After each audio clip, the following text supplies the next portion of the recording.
All right, let's see if this stays connected. Hopefully. Yay, we got past the 11-second mark, which means that maybe Facebook is going to let me um, stay connected. You guys have no idea. I've been trying this out for like the past 15 minutes and it kept booting me off. So hopefully you guys will have an opportunity to join now that we finally are going. So I'm looking down. If you're watching this right now, I'm looking down on my phone to make sure that it's actually streaming because I had so many problems. I ended up having to reboot my computer. Blah, blah, blah, blah. Good. There we go. So let me share this to my different platforms and we're going to go ahead and get started.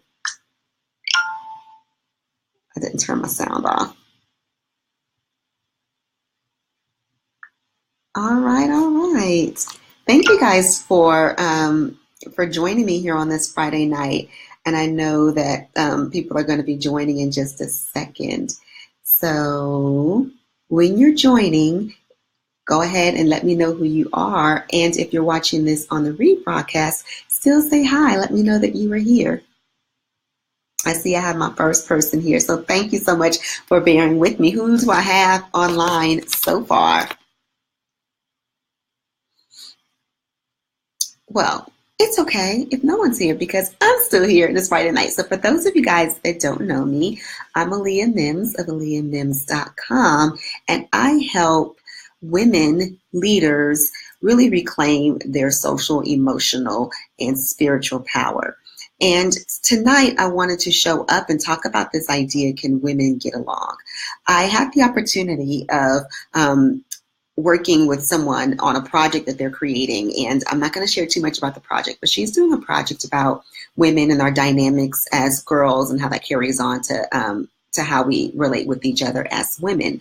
And she asked me the question, what do I think about women's groups? And what about this whole idea that that women are just always infighting, that women don't like to be friends with each other, that women don't, that there really aren't any positive spaces for women because all women do are argue and fight and are catty and all those stereotypes about women. Hey, Daphne, thank you for joining. I was giving a little bit of a teaser about what I'm talking about because I was having so much difficulty with staying connected to my Facebook Live from my desktop. So hopefully that issue, every time I get past the 11-second mark, I know it's going to work, but it just was not staying connected. So thank you for joining me tonight. So that whole idea about can women get along, I'm going to be really honest. Whenever I hear people say, I can't stand having female friends, or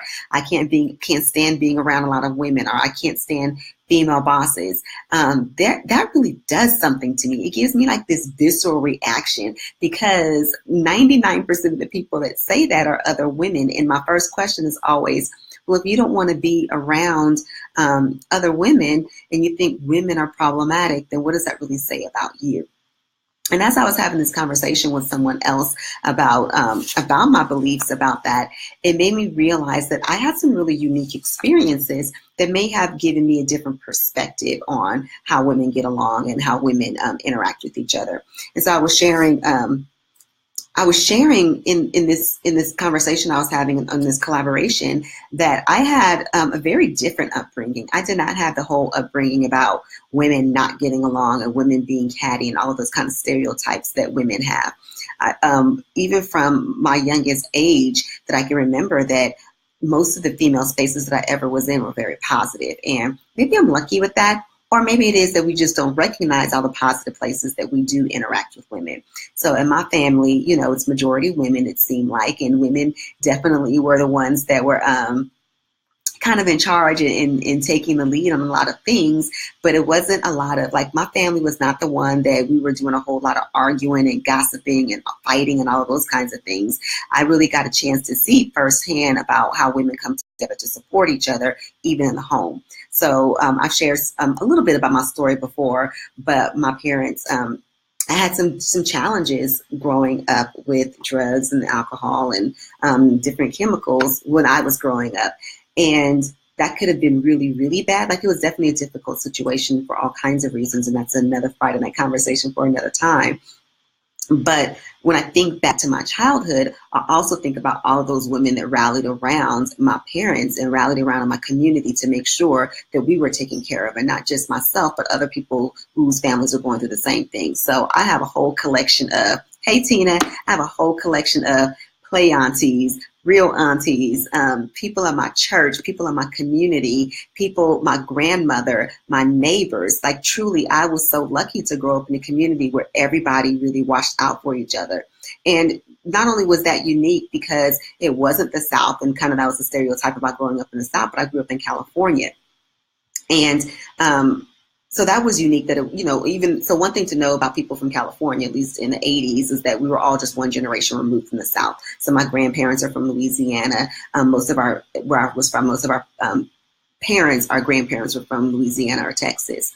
The other thing that was really unique about that was that that many of us had family members that were affected by the crack epidemic of the 80s. So, we talk about the opioid epidemic, but for many of us, we've lived this already in history. So we were all personally affected by, hey, Michelle, we were personally affected by having someone that was chemically addicted in our families. And so coming together as women to really support the children and the neighborhood kids and the people in our community, that's just how I grew up. And I saw that as a model of, even if I didn't have, the best relationship with my mom when I was growing up, I had my friends' parents. I had play aunties. I had the lady that was running the store around the corner. She knew, that was just the kind of community I grew up in. And I know that I was extremely lucky for that. When I was in middle school, and I'm telling you guys this not to tell you my history. I'm gonna see if you start to notice some patterns, because I didn't notice these patterns until I was having a conversation with someone else later. When I was in I was in 7th grade, I was part of an organization called Sisters of Tomorrow. I wonder if any of my SLT ladies and sisters are here then, but it was a rites of passage group for African American girls in our community. And what was really cool about that was that you can be an SLT from ages 5 through 18. And when you turned the year of your 12th birthday, then you went through a rites of passage year-long process. So in that rites of passage process, we had to do lots of community service. We had to earn certain kind of, not badges, but certain activities about researching our genealogy, knowing about African history, knowing about the great African Americans. We had to learn about economics. We had to learn about running a household. We had to learn about all of these different things. And while those skills are really practical, the most important thing that I learned through that was sisterhood. I remember that we had to take a pledge, and part of the pledge was that no matter what, we are our sisters' keepers. And one of my best friend at the time, we got into this huge middle school fight because, girls do have fights. And not only do girls have fights, boys have fights. And it's all about conflict. And conflict is how we navigate position, how we navigate power, how we get to learn about ourselves. And so I don't think that all conflict is bad. But me and my best friend at the time, we got into a huge, heavy, ugly fight. When I say ugly, it was like, talking about those things that really hurt and were really personal. But I remember that we were on the same basketball team. And she said to me, she's like, and I remember she wrote a note, she's like, no matter what, we're still sisters. And so we're going to act like sisters. And so we were really taught how to carry ourselves as young ladies and carry ourselves even through the conflict.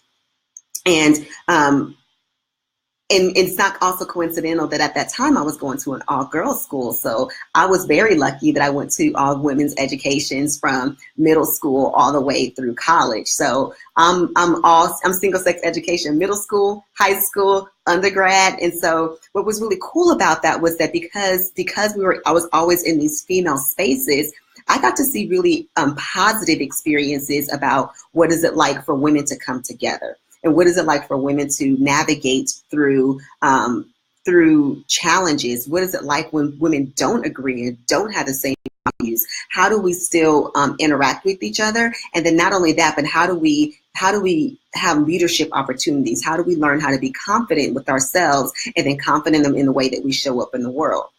And so as I was having this conversation with this woman about, Why is it that women can't get along? Why is it that there's so much infighting? Why is it that there's so much cattiness amongst women? It made me ask the question, well, what kinds of women? And why is it that some women, because I really wanted her to be careful about, we're talking about some women, not all women, but why is it that some women have difficulty interacting in female spaces? And what I landed on was that not all of us have the opportunity to learn how to have healthy coping skills. A lot of us are jockeying for power, and that's, like I was saying, that's what middle schoolers do.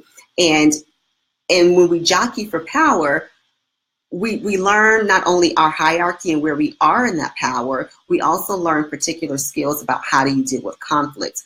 And many of us haven't progressed from ugly ways or manipulative ways to be able to get power that we may have had to use in middle school, or that we saw reflected in people in our community or people in our families. And so some people just simply haven't figured out healthy coping skills. And it made me wonder, well, why haven't they learned healthy coping skills? What is it? And I definitely think it's about, who you surround yourself and the examples that you see around.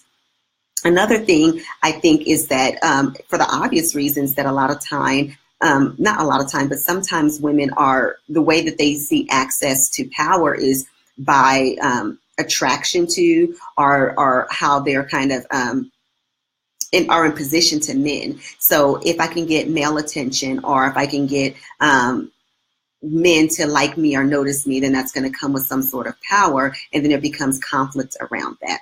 Am I the only one that, definitely have noticed these conversations? And so I'm kind of talking to myself, but I see you guys here. So I'm curious about, what do you guys think?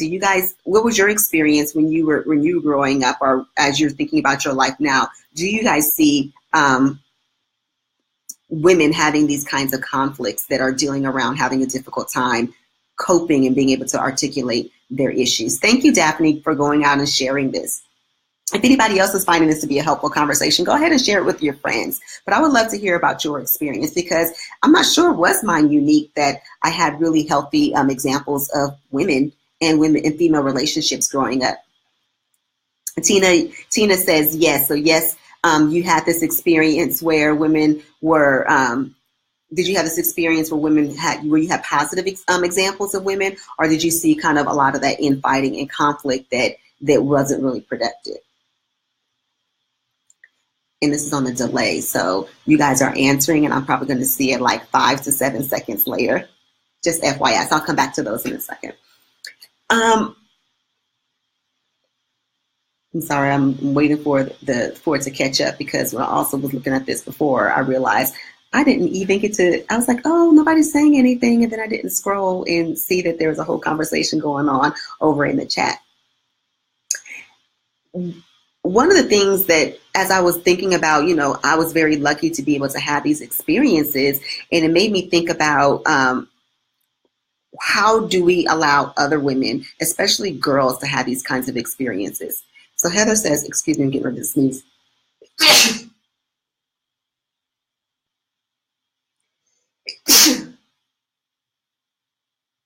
So something very random about me is I usually sneeze in threes. Like, I know another sneeze is coming in there somewhere. But Heather says, I watched a lot of conflict in my family between the women talking behind each other's backs, but positive as I went out in the world and had experiences with other women. So Heather, you really speak on a really good point. Thank you so much. That some of us are lucky to kind of be able to see beyond our immediate families and have positive experiences.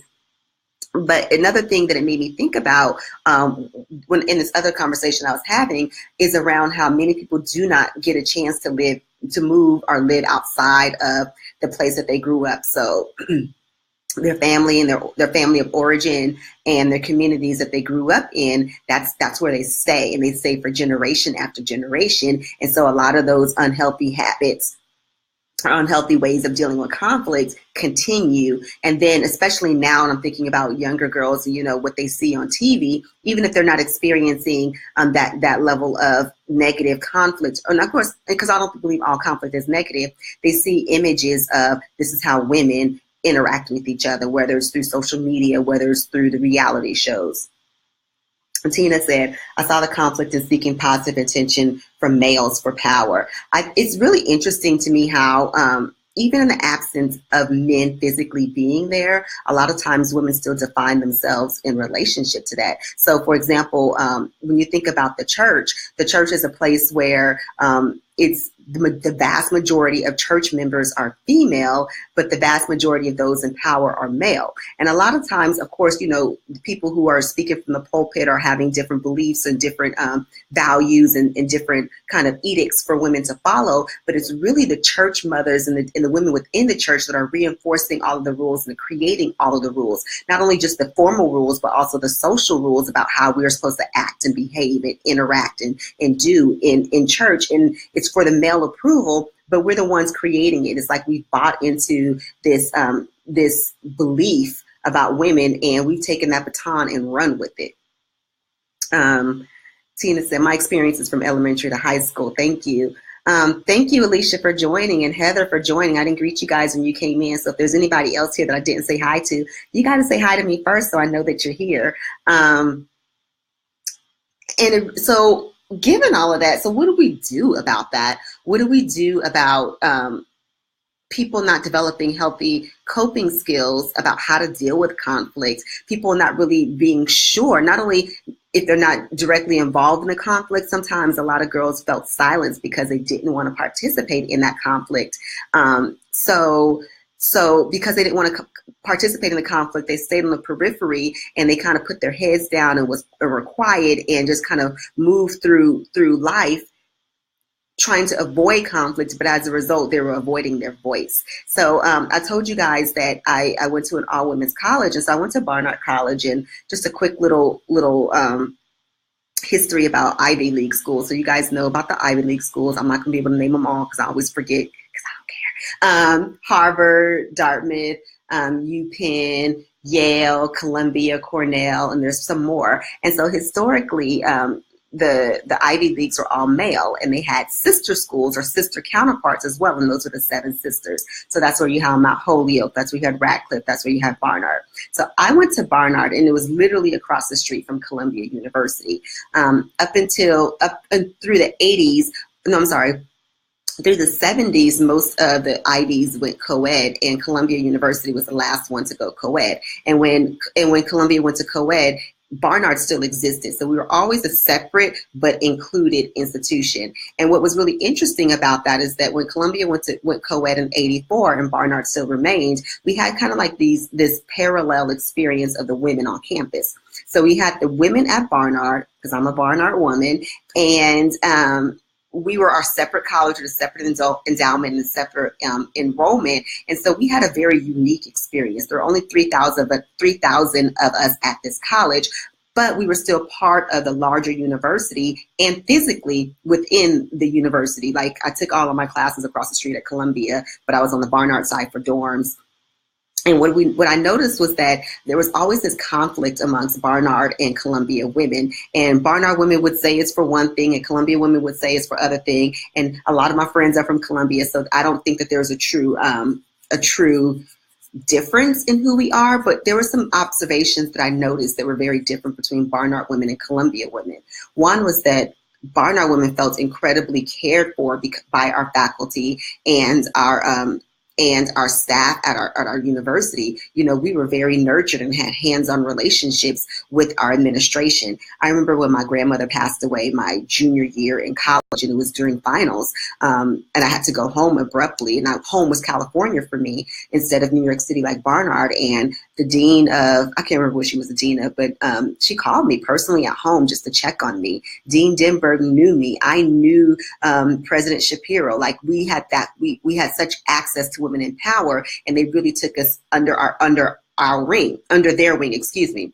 And from my Columbia friends at the time did not feel that same level of care and nurture, and they were kind of just thrown in there with the other 20,000 students, and they didn't have that particular kind of care. And I also noticed that the way that Barnard women showed up in class was very different than the way that my Columbia peers. I remember taking this particular calculus for engineering, and there were probably a good 125 of us in that room. When there were questions, I would raise my hand and participate. Like I didn't it didn't occur to me that that would be something that would be intimidating to people, and that women rarely participated in that class. And it wasn't because men treated us differently, but as a Barnard woman, there's an expectation that I was going to be a leader. And so it made me think about how when we don't have female spaces, then we don't teach not leadership even in its concrete skills of, public speaking, but we don't teach the confidence in the knowledge that you're supposed to be a leader, that you have something to give, that your voice is important, that you have a contribution to this world, and you get to interact and make decisions for yourself. And so I think that's another consequence of not having positive places for women to interact, is that we don't get to be leaders in ways that really create our own agency, and that also create opportunities for other people, and also in ways that we don't get an opportunity to share our gifts and really shine and live fully when we aren't confident, because we haven't had those spaces where we're nurtured as women. So Daphne says, I used to be in social work, and that was a huge dynamic. Women were the social workers, but the bosses were male, causing conflict when women actually moved up into the leadership.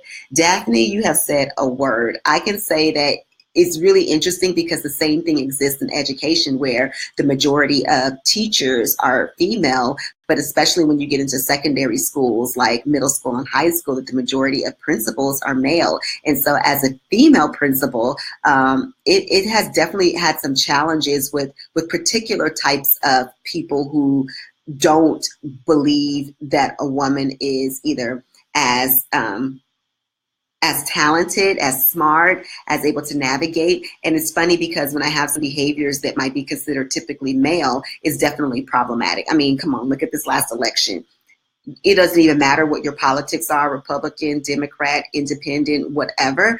But we were able to see how there is always a double standard when there is a woman who, dared to be great and dared to be a leader. Hey, Roy, thank you for joining. Tina says that makes sense. So thank you, Tina, and thank you to the other people who have shared this video. And so we talk about the problems, and we talk about some of the challenges of being women and not necessarily having spaces for us. So what are the solutions? What are the solutions? So I want to hear from you guys. How do we solve this problem, not only for ourselves, but for the next generation that comes underneath us? How do we get women and young women and girls to be in positive spaces where they get to learn leadership, where they get to learn how to deal with conflict?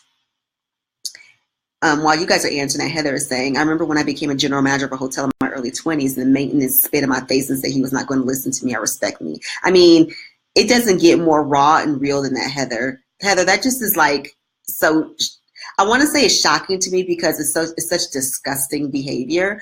And in my part of my mind was like, oh, this is probably, 40 years ago. And meanwhile, it could have been 5 years ago. And what's sad about that is that, was he even reprimanded or fired? Like, how could that even begin to be acceptable? When you think about those people, like, who raised you? What women did you see get treated like that? And what makes you think that you're the authority to be able to determine somebody else's personhood? I'm glad he was fired, and the more violent side of me probably wish something else, but I'm working on compassion. You fired him? Let me just let y'all know. This is where the hood Aaliyah comes out, and I'm okay with that. I'm okay with being all of those things, because there probably would have been a whole other side of me that would have came out as well, and then I would have politely fired him too. That's so, I had someone, y'all. This is a true story, true story. Hey, Monica, thanks for joining. My first year at a particular school that I was the principal at, I was having a conversation with an employee who was really disrespectful to another one of my assistant principals. And at the time, I didn't think it was a gender thing at all. There were some other dynamics going on, and due to employee privacy, I won't get into it. And so I said, let me have the conversation with him. He was really disrespectful to her. So let me go and kind of talk, do my coaching and see what's going on, and see, help him to identify his own behavior as problematic and try to find a way forward. And so in this conversation, y'all, this is with the conversation. He's like, yeah, I'm just really frustrated because, I'm ready. You're right. I'm not really being effective in the classroom, and it's time for me to move on. And, in our organization, it's just so hard. It's like, if you are not, if you're a white male, then basically you will never move up. And they only give positions to people who are not white men. Now, I want y'all to look at me in my face. Do I look white? Do I look like a man? So what was it that he was really saying about his belief about why I was the principal, or how I got my position? So I'm going to let you let that sink in for a second. Then I want to add this next part. Not only what do you think his beliefs were, why do you think he felt so comfortable to tell me this to my face? And he didn't say it with a lick of nastiness. He was not spiteful. He was just talking to me just like I'm talking to you. Like we were peers, and just like, yeah, I can't move up because I'm a white man. So a few things came to me when he said that. I think I couldn't tell if he was othering me, like he saw me as the exception, or he really believed in his mediocrity so tough that if he said it out loud, that it was going to convince me. And it just made me again realize how, Heather, just like you're saying, that people really have a difficult time with women in control, and women, confident women, and women who are leaders. But here's what I do know. Because I'm not going to keep y'all on here forever. What I do know is that the only way that this world is going to become more balanced from the very polarized way that it is for more feminine energy. And when I say feminine energy, I don't necessarily mean girly and makeup and heels and Stepford Wives and 1950s ad girls. That's not what I'm talking about. When I say feminine energy, I really do know, it's not even a belief. What I do know as women, that we have particular aspects of our energy and the way that we show up, and it's a spiritual thing, truly, and what we bring to society and what we bring into the spaces that we inhabit. And unless there's balance, and right now the balance means that we have to show up even more, then we're going to constantly be in this very skewed type of world that we're in now. And so what the balance is going to require is for women to really walk in their power, not walking in their power emulating men, but walking in their power as women, and in all of the varieties and complexities that being a woman is. You guys know I'm clearly a Black woman. Shocker. I'm also a lesbian. I'm also not religious. And so I carry lots of otherness with me. And I think that my otherness is really important. So what does this mean for you? How do you show up as a leader? What is my job in helping you do that? As I announced in my messages last week, that right now I'm really showing up as a healer, showing up as an empress, and my job and my calling and my purpose and my mission is to help you reclaim your spiritual power, reclaim your emotional power, reclaim your social power. Because in doing that, we're really going to be able to not only up your leadership and really help you to be a confident person and really show up in the ways that you're supposed to, but you also get to heal the world as more of us show up as leaders. So if you are interested, I invite you guys to go join my Facebook group, because I'm going to be changing a ton of things up there this week. My group is Soul Tribe for Leaders. And so I'm going to, I forgot I'm on my laptop, so I can go ahead and drop the link.